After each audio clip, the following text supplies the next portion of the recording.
Namaskar and welcome to this exciting new episode of Sattology Debunking Mythology.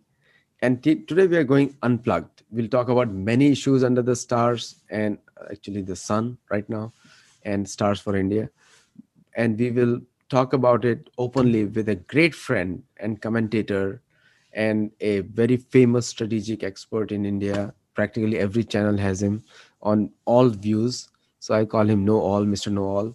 And he's a great friend and a wonderful comedian sometimes. So without delay, let us welcome Abhijit Iyer Mitra. Hello. I think you're famous with the youth like anything, and I can tell you that many Indian accents, people don't understand, but with you, they understand everything. Oh, So, good. so before we say what is happening in India in today's, like the farm protests, which is becoming Rihanna and Mia Khalifa and all these people talking about some things, and what is the status right now, and why they should not be talking nonsense. Look, Unplug. I believe that Rihanna and sorry, what was that other girl's name? Mia Kulfi. Something, Mia whatever. Khalifa. Same thing, same thing. Yeah, proper nouns. You can pronounce them anyway. So Kulfi Rabdi, uh, Kulfi and Rabdi.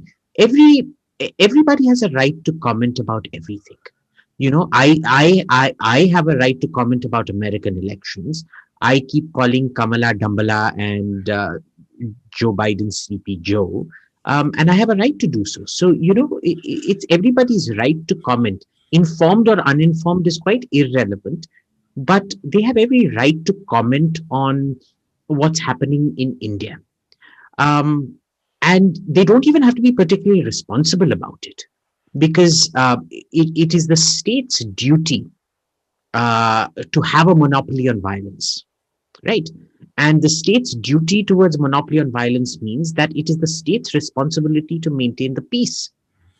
If you think somehow some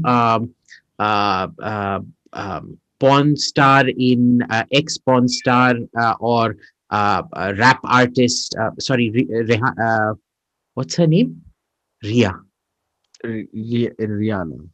I never heard the name before this farm protest, actually. Yeah, I don't know who this person is. I was brought up on opera and classical music, so I really. Are you asking who the uh, diva at the Vienna Staatsoper is? I'll be able to tell you, but I can't tell you. Anyway, whatever. Just call them Rabdi Kulfi. But whoever these Rabdi Kulfi are, they can make statements. It can possibly lead to violence. Now, the thing is, what have they said? They've only said, why aren't we talking about this? If you go by the US Brandenburg laws, the Brandenburg Principle, really, uh, for it to classify as an incitement to violence, it needs to be a specific threat directed against a specific target. In this case, it isn't. So I really don't understand what the brouhaha is about, except that this argument has been destroyed by Twitter itself. Because remember, Trump never gave a specific target or a specific threat. He never called for violence. And yet they took him off Twitter, YouTube, everything. So you can't have one set of standards for Donald Trump and another set of standards for people like Rabdi Kulfi and uh, uh, Dambala's niece, Kamini Harris, in tweeting whatever the hell they want. Either the same law applies to everybody or it applies to nobody. And in that sense, if you look at it, Twitter acts like the Ku Klux Klan. Jack Dorsey, technically, if you look at it, really is the Grand Wizard of the Ku Klux Klan, a particularly virulent branch of the Ku Klux Klan, because they think somehow different standards apply to white majority countries and different standards apply to brown countries. Right? Different standards apply to the left wing, as in they're somehow ubermensch just because of their political ideology, and different standards apply to the right, they're untermensch because of their ideology. What you are seeing really, realistically, if you look at it, uh, Nazis were National Socialists. And all these left-wing policies that you see happening in America today, it's a slow and inexorable slide towards Nazism and fascism. You know, the Democrats just might as well just change their name to socialists and then National Socialists and just abbreviate it to the Nazi Party right now. No, absolutely true. One of the things is the Twitter double standards have been exposed, and I think they have become the new foreign policy of undeclared American government. Like it's like a quasi government body. And in India, they are interfering. Ugandan elections, they interfere. They passed a judgment on Brazilian elections. What does it tell you that little Uganda has the guts to shut down Twitter, Correct. but a so-called superpower like India with 1.4 billion people uh, does not have the guts? We told them to block certain handles 5 days back. They blocked it and then they unblocked it unilaterally within about 5 hours. It has been 72 hours since the government threatened them with penal action. No action has been taken against Twitter. And basically, what you're seeing is that the only thing India is realistically capable of doing is reproducing like a bunch of rabbits. I mean, is India even a country? We might as well just change our name from Hindustan to Rabbitistan, because other than reproduction, I really don't know what we're good at. Everyone is warning Indian leadership, political leadership, to get off the Twitter, to send a message, because their own people are getting banned. Which country will tolerate a foreign social media company to ban their own people and at foreign media and private policies? Look, it is fundamentally against the intermediary guidelines, the 2003 or the 2009 intermediary guidelines that the government of India set up, which basically says you are an intermediary. You do not get any kind of editorial discretion. The moment you take over editorial discretion, you then become criminally responsible for contempt, Right? right? And that gets punished by up to 7 years under the Information Technology Act. Section 69A(3) of the Information Technology Act says you will be punished for any criminal consequences by up to, including rioting in this particular case, by up to 7 years in jail. See, it's very simple. If uh, Amazon Amazon doesn't take responsibility for the quality of the products that third party vendors sell. So if you get a crappy piece, uh, Amazon's return policy covers it. But if the guy refuses to return or refund the money, you go after the guy uh, um for bad quality. On the other hand, if you buy an Amazon product of Amazon, Amazon is responsible for it. Or if Amazon gives an undertaking that this guy is an Amazon verified seller, and therefore Amazon is essentially endorsing him, then the criminal liability extends to Amazon. It's just like that. So these guys basically want to operate, have their cake and eat it too. And the Indian government is so impotent. It is so compromised, impotent, clueless, and scared. I mean, typical inferiority complex, this thing that they'll do nothing. Um, and of course, in about another 5-6 days, everybody will forget about it. Canadian Prime Minister Justin Trudeau, first of all, we all know where he stands. You can look at the color of his socks and find out whether he has some balls or not. But I wear colorful socks. I'll have to edit that part. Yes. Now, You don't have to edit that part, but look, let's be clear. He's basically a himbo. He's a very smart, manipulative himbo who can win elections, but the real toxic effects of his policy are going to be felt in Canada 10 to 15 years down the line. Like all socialists, they pass, unless you're a particularly, well, I mean, lots of socialists are inept. Like look at Hugo Chavez and Nicolas Maduro. But this fellow is a kind of semi-smart socialist who will kick the social consequences of his policies down 10, 15 years, and somebody else will be held to account. Just like, say, in America, where it was Bill Clinton's screwing up of the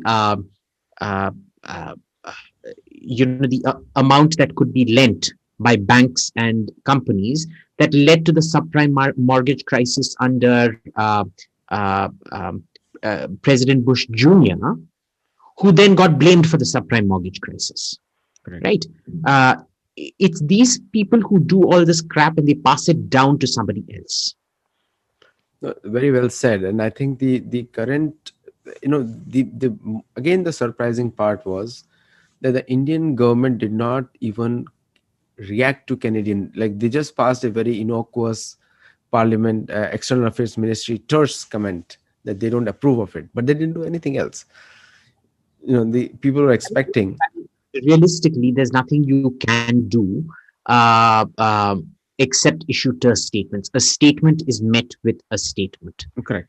There's a lot more you can hold him up to, especially his promotion of Khalistanis and other types of terrorists within Canada who keep calling for uh, open violence, specific Brandenburg law violation, Brandenburg principle violation violence in India, where he does nothing. Now, the problem here is with the Indian embassy in Canada.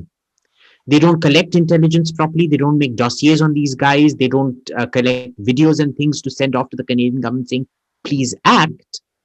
But then remember, this is a fellow who was, for votes, he brought back a Canadian ISIS guy and gave him, $10 million in compensation, even though he was a proven terrorist, a proven murderer, gave him compensation and crap like that.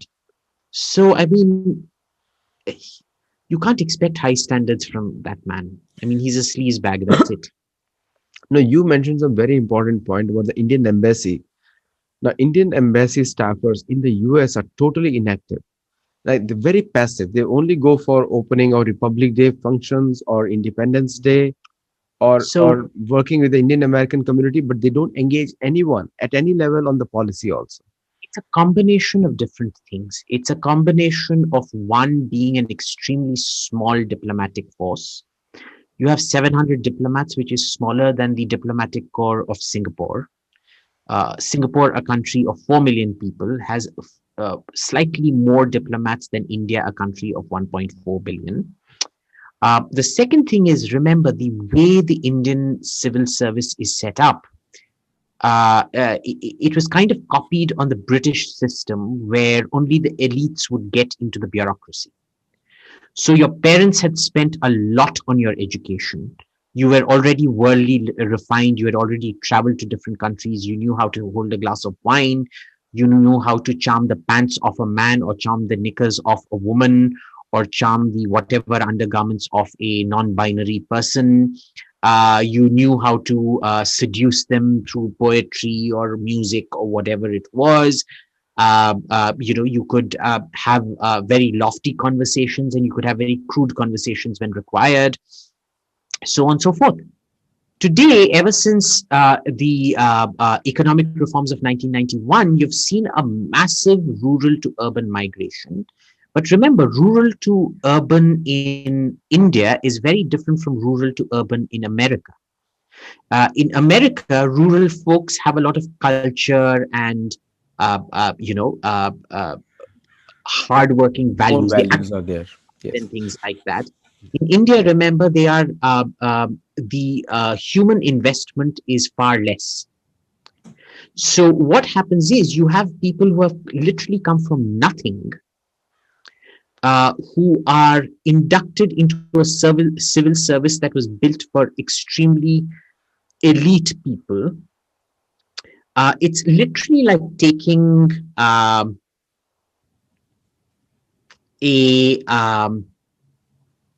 I don't know what it would be like taking a Mexican illegal migrant and shoving them into high society party in New York, expecting him or her to fit in with all the Vanderbilts and whatever, which isn't really going to work. No. It's like My Fair Lady. It's literally like My Fair Lady. You need to have a Professor Higgins who turns Audrey Hepburn into something presentable for society. And the Indian bureaucratic service simply isn't done for that. So this is one and two. The third, far more damaging concept. So small size of the bureaucracy, the the capacity mismatch, what a bureaucratic training in India is geared for as opposed to the intake. And the third thing is the extraordinary Dunning-Kruger complex, superiority complex that those inductees get. Because they feel that because they have come into that gala ball that Audrey Hepburn attends, they automatically turn into Audrey Hepburn without any of the training. True. Right? Literally coming in torn baggies and haven't bathed for a week or whatever, into a gala ball where you're meant to be wearing diamonds and perfume and la di da di da. It doesn't work. So, but they fancy themselves to be the Queen of England. So it's problematic. Big time. See, a small country like Georgia, and I meet with a lot of people, such people. A small country like Georgia, and obviously Mexico has a much bigger. Georgian diplomats. Georgian diplomats in Delhi are so proactive. They will literally go find everybody to talk about, South Ossetia and Abkhazia. They'll gauge, are you pro-Russian or anti-Russian, and then they'll tailor their pitch to that. If you're pro-Russia, then they'll seduce you with other things like great Georgian wine, great Georgian food. If you're anti-Russia, they'll be like, yeah, man. They'll still seduce you with lots of good wine and food, but then the nature of the conversation also shifts. So, they proactively see to it that you will never criticize Georgia openly, even if you don't stand with Georgia. And they go out and build roots in the community. And they hand those roots over to the next set of diplomats coming. In India, I know we have extraordinary diplomats, but they're few and far between. This is the classic problem of Indian production quality as well. We produce few things that are very good, but overwhelmingly, Indian production is very low quality. And we can't standardize that quality. It's just like that with our diplomats. The Georgian diplomats, the way they engage the American people, including Indians, some of them engage me, and it's phenomenal. Like I just and I tell them, I need for you to go and give some class to the Indian Foreign Service guys so that they can understand what you guys do. Yeah, look, they're not going to. Indian diplomats don't take lessons from anybody. They think they know more physics than Einstein. That is true. That is true. They can teach an Einstein the energy theory actually. Yeah. So coming back to one more area about the France, because the way the initially Macron did something on France and then suddenly everything stopped. Do you think what happened? Like blocking the burqas and everything else disappeared after that in the media. So, this is the funny thing. I actually grudgingly have started admiring Macron, even though I supported Marine Le Pen in the elections, in the presidential elections. And I'll tell you why. I remember Sarkozy. Sarkozy was right-wing. And the problem was he was so, and he played the institutional game because, almost everybody that I used to meet in the French bureaucracy, even under President Hollande, who was a socialist, was still part of the Sarkozy inner circle. Sarkozy had almost everybody in the French bureaucracy in his palms. At the same time, Sarkozy was so obsessed with people loving him, with this great uniter, with this old idea of the French presidency being almost this imperial presidency, that he wasn't able to do anything. Right? Macron is different. Macron is François Hollande's protégé. And yet he's more right-wing than Sarkozy is in that sense. So this is a classic thing that I saw the Soviets used to do. The Soviets used to keep saying, we believe in minorities, minority rights, freedom of religion, freedom of expression, la-di-da-di-da. And then suddenly, when I landed up, this was in the 1980s, in Uzbekistan and Kazakhstan, I was like, oh my God, these guys have just completely wiped out the local culture. They keep talking about minority rights, but God forbid minorities even open their mouth.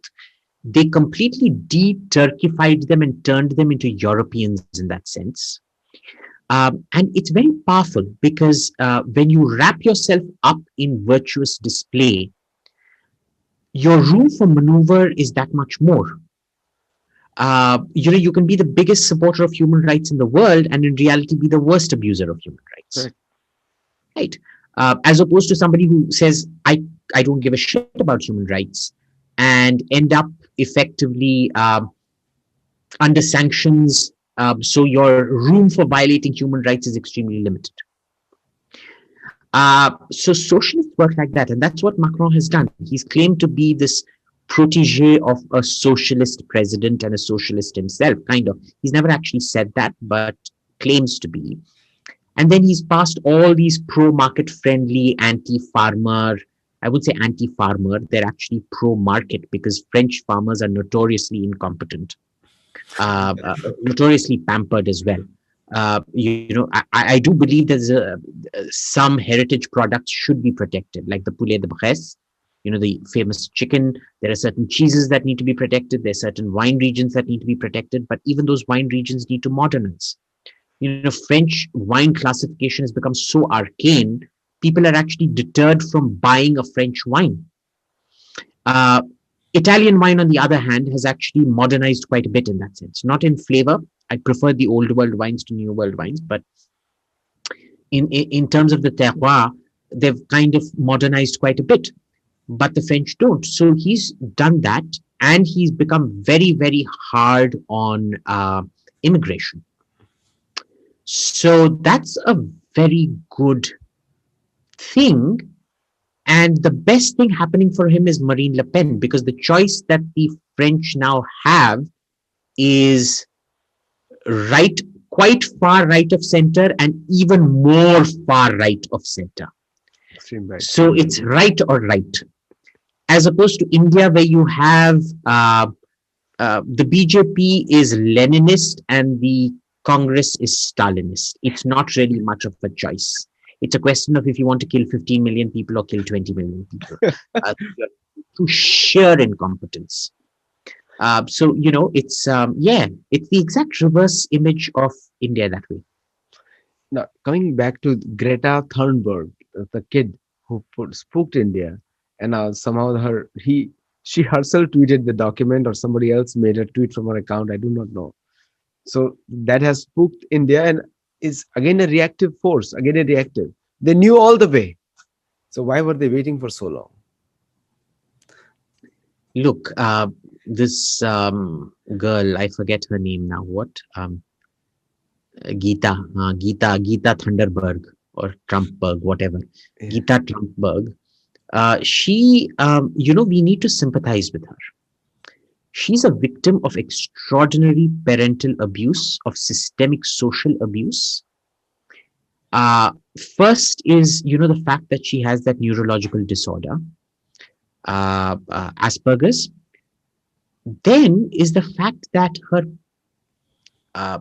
teachers, first of all these climate change activists. Now, I'm not a climate change denier. I do believe in climate change. I do believe it's going to affect India a lot worse than it's going to affect the developed world. India is going to be a lot worse affected. We're already seeing it. It's a reality for us. But what happens with these people is that they traumatized her so badly with their doomsday stories. It is child abuse. It's almost like putting a child into a room and saying, if you don't do this, you're going to die. It's psychological torture. They reduced her into a state of depression, so much so that she couldn't even attend school. The Swedish social services failed in, stopping this kind of propaganda. They're like, it's important. If you're not scared, it's really bad. You should be scared by climate change. Screw your mental health. The teachers also fell for that propaganda. And these teachers, they basically, instead of, putting her into counseling and things, said, it's okay, sweetie. If you're traumatized and you want to stay away from school, that's perfectly okay. So the system failed her. The activists created her issue. The system failed her. The teachers failed her. And what a sick, dirty, nasty bunch of parents that when your child is going through so much trauma, instead of fixing it, you turn her into a publicity cash cow. That is some seriously sick, sick, sick level of abuse and manipulation across the board. And you literally have a damaged product that you're celebrating out here. Whereas all I see when I see her is this poor, poor little girl who has been so horribly abused by everybody around her. Every relationship of trust that she had has been violated and broken. Okay, especially by her disgusting parents. Uh, Absolute trash. They should be sterilized. And if Swedish social services had any this thing in any civilized country, those kind of parents would have been thrown in jail by now for child abuse and child neglect. Definitely in But the US. well, it's a socialist country; they won't do that. So what happens is you have this girl who is used as a cash cow and manipulated, who doesn't even know the consequences of her own actions. When she comes to New York to give that "How dare you" speech at the UN, she comes in the yacht of a billionaire. Why? Because she doesn't want to leave a carbon footprint. The carbon footprint of a plane is too high. What she doesn't measure is the fact that 15 to 20 crew people had to be first flown into the port of departure. Then 15 to 20 crew people had to be flown into New York from Europe as the final destination, because they had to man the journey back to Europe. And then the 15 to 20 people who had done the journey, onward journey from Europe to New York, had to be flown back to Europe on planes, 15 to 20 people, and then from Europe back to their feeder airports. So you essentially, to bring one girl in a boat who wanted to avoid a carbon footprint, you ended up creating 40 different carbon footprints, 40 or more carbon footprints. That's right. This is the kind of stupidity that goes into celebrity, right? Especially uninformed celebrity. And here, let's look at what, what's her name? Greta Thornton. Greta Thornton is supporting. Uh, uh, she's supporting the right of the farmers to burn crops. The northern Indian burning of crops is one of the most heavily, extraordinarily polluting events anywhere on earth. It causes an air quality index that is so high it can't even be measured in an AQI scale. An AQI scale goes up to 999. And this actually breaks it by 2 or 3 times that amount. So there are several days when living in North India, when you fly over North India, you see it. It's an area the size of, say, in American terms, all the way from Massachusetts to Georgia, that would be under a toxic cloud that's about over 1,000 AQI, possibly even up to 1,500, 2,000 AQI, which you can't measure, carcinogenic cloud, and she wants to support this. Okay, and who are the farmers protesting? They're essentially middlemen, slave owners, and because see, the people protesting are the people who own land. 98% of farmers in that region don't own their own land. They're poor, landless laborers. She is supporting the landed oppressors against landless laborers. She is supporting the big landowners against the small landowners. She is supporting the people who keep the system in place, essentially a slave market and a loan shark market in place against those who have nothing going for them. It takes some serious mental dissociation to be able to do something like that. Who is But then promoting that? you can't blame that poor girl because it's her nasty piece of shit parents doing this. And who is behind them? Because how can a small kid can become an environmental expert? These things happen naturally. Some people decide that this person is the next celebrity, and then everybody goes gaga over them. It's one of those. It's like a Mexican wave mentality, right? Everybody latches onto the celebrity. You've had celebrities for a lot less than just a "How dare you" speech. Uh, I think "How dare you" was still a theatrically more accomplished piece than, say, Barack Obama getting the Nobel Prize simply for going to Prague and making a speech. That's right. Okay. So if he can go and get a Nobel Prize for making a speech, then I think Greta Thunberg definitely deserves a celebrity for, if for nothing else, than drawing attention to certain things. So, One yes. last Yeah. one last point, because we covered many areas, we farm protests and other things. The last is the the Indian air show, the largest in the Asia now, or second largest in the, I think it's the largest in Asia now, and it has come up with many things. What is your view on that? The Bangalore Air Show. Yes. Look, I've been there. It's insufferable. It's the same planes every year. It's the same goddamn jargon every year. You know, it's like going to the same movie every day and pretending that the actors have somehow changed, the costumes have somehow changed, and the storyline has somehow changed. It really isn't. And it's not even a very good movie, right? I mean, I can keep watching, say, the Star Wars trilogy over and over again once a year, but this isn't like the Star Wars trilogy. It's like a really bad movie. What was a really bad movie in recent memory? Uh, Tenet. Okay, Tenet was this year's worst movie. It was like absolutely C grade, D grade movie. It's like watching Tenet over and over again on loop, pretending something's going to change. It's the same planes doing the same display. It's the same rhetoric, same everything. Like seriously, dude, you have to be seriously jobless to enjoy that kind of crap. That's a most brutal assessment of the Indian Bangalore air show, but that's what this show is all about, unplugged. Abhijit, one more question I have now coming to this.